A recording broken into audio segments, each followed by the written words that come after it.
Hey guys, welcome back to another video on how to. So this one is on the Kia this time, so I'm doing the front brakes on this one. So the front brakes are pretty low, so I just need to get them changed over. I've got alloy wheels on this one, so the tools you'll need. Obviously the pads, the new pads. You'll need a 17-inch socket for the bolt on the knuckle, they call it. You need a clamp to push the piston back. Torque wrench is handy. You don't have to, but you'd be good. A rubber mallet is good too if you got one. Some leverage to take wheel nuts and the bolts off if you need to. A hockey strap is what they call it, right? Gloves, some rags, and a jack, and something to sit on is always good.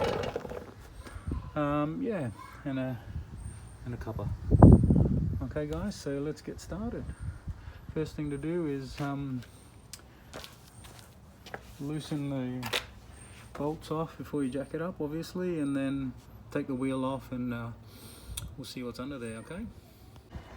When you're jacking the car up, guys, just the basic one is that where to put the jack. There's usually some guides in the front and the back to show you where the jack should go. Okay. Make sure you're checking the car as you jack it up, guys. Okay. And I've got wheel stoppers down here as well. Okay.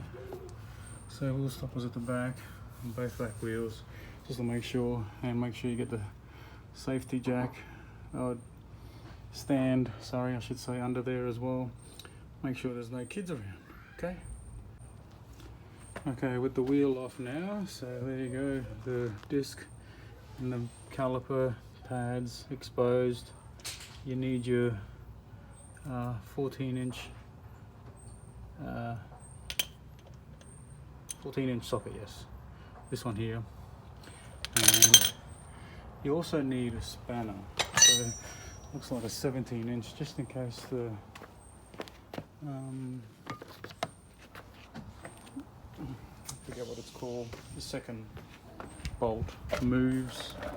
Hold it in place. So the bolt you want is apparently the knuckle bolt. So that's it there at the back. Just zoom out a bit. That's it there.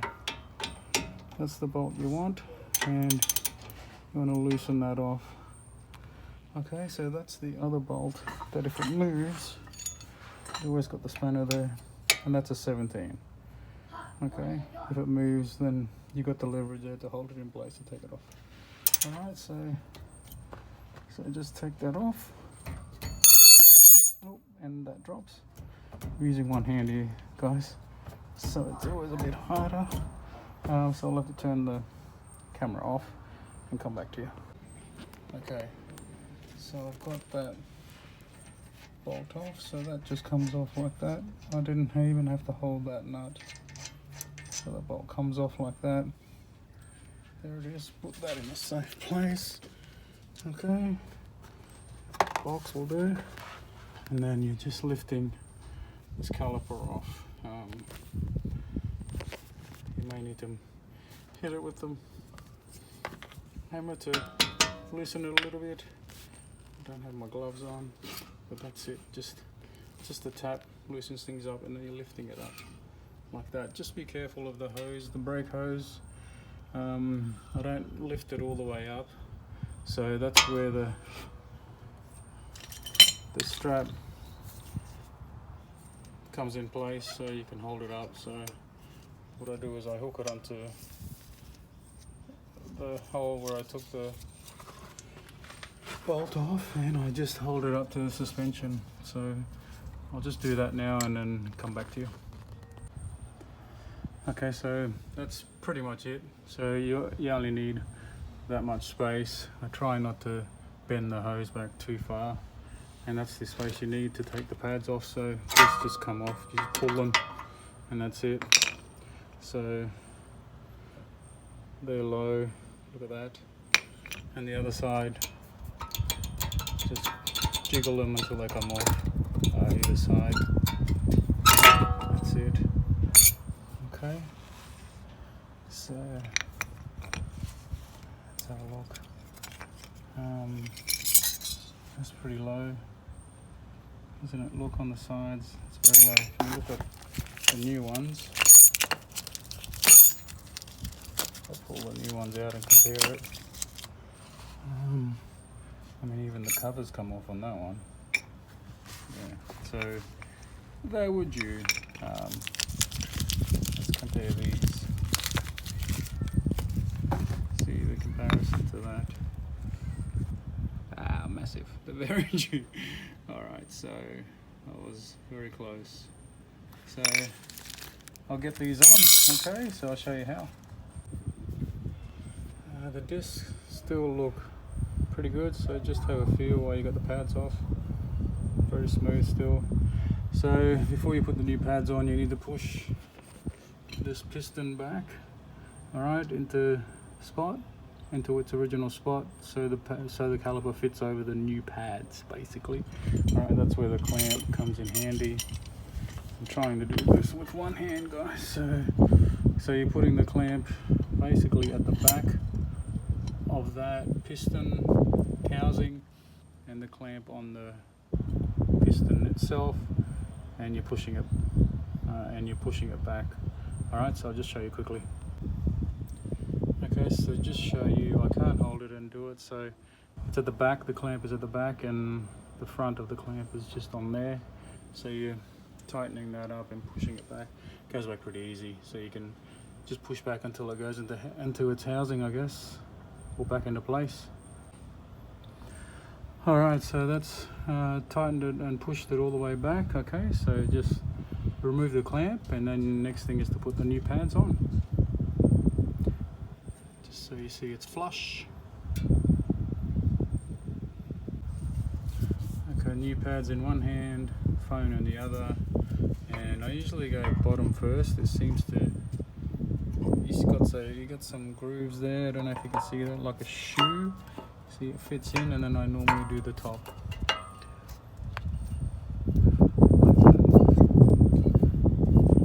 Like that. See? There it is. That's it. Alright, so see, it's flush with the disc now.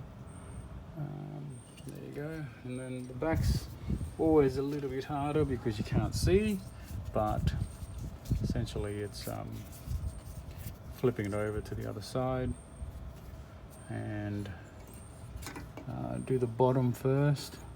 If you can't see, you can always go under the car and check it out, but I try not to get under the car as much as I can. So you're just putting the bottom in first. It should line up with the disc, right? So you're just going, there it is there, sorry, don't know what I'm doing. There it is. So bottom first, there it is, and then the top, not too far, that's it. So you're just lining it up with the disc, so that makes it a bit easier. Look at those pads, look at those shoes, brand new, that's it. So that's good. Alright, and then you drop the caliper down. Alright, so I'm just taking the strap off, and you'll find that it never fits, like it never drops straight into place. So you take the strap off, just move it out the way for a bit, and then you're just moving it a little bit and to slide in. Okay, so it drops in place now, and you'll always have a bit of play there. So down the bottom, see, so you got to just play with it, and that's why the rubber mallet comes in handy. Okay, see that? You got to try and squeeze it back in there. So the mallet to push it in a bit so it does clip in. If there's another trick to it, let me know, but I've got to put the phone down to get it in. Okay, so you just got to squeeze that back in. You just got to play with the caliper a little bit, push it side to side, and then you get that back in. Okay, I'll show you what I mean. So I'm having a bit of trouble putting the knuckle back in, sliding in properly. So what I've done is I've just taken the clamp, pushed that bolt. There's a bit of room for it to go into place, so I'll just use the clamp. Let's see how it goes, huh? Guys, after all that, I really had to use the rubber mallet, so that's going to come in handy if you got one. I really had to hammer it in place, so it wasn't really the bolt. There's a few little pins in place on the outside that seem to, I don't know what they're for, but they seem to be the things holding it up a little bit. So there may be, I don't know what they're called, but I can't show you now. So yeah, I had to smash it into place a little bit with the rubber mallet, obviously. So that's now in place. So you get your bolt. Get your bolt now. There it is. Okay. Now you got to move it around a bit just to marry it up. So see how it's a little bit loose there. To give you some space to work with. So it needs to lift out a bit. And now it's going into place. Okay. So just need to play with it. That's it now, it's grabbed it. Okay. Let's grab it now, so that's it. So that's pretty much it. Now there are torque settings. This bolt was pretty loose, or not loose, but I could take it off with not much leverage at all by hand. So you could use a torque settings you can find on the internet for your year of Kia Rio. I think this one is like anywhere from 58 to 72, I think, something like that, foot-pound of torque, which was quite tight, I felt. So it's up to you if you want to do it by hand. I mean, when I took it off, it felt like it was just tightened up by hand. So you obviously don't want to do it too tight either. Okay, so if you got a torque wrench, you can do it to that. Look up what you need on the internet. Okay. So that's pretty much it. New pads in. Just tighten that bolt up and take your tools away. Put your wheel back on. And that's essentially it. So putting new pads on, what you need to do before you drive is push the brake pad down at least 3 or 4 times to push the piston in place. Okay, so make sure you do that stationary before you drive off. Okay, and then obviously test the brakes as you go. Always do a test drive after you do these sort of things, just a quick lap, around the block, not too fast, just in case, and just test your work. All right, guys, look, that's where I'll leave it. It's just the wheel to put back on and take all the safety and trolley away and my tools and pack up. But that's essentially it on the Kia. So brake pad's done. Thanks, guys. Until next time. See ya.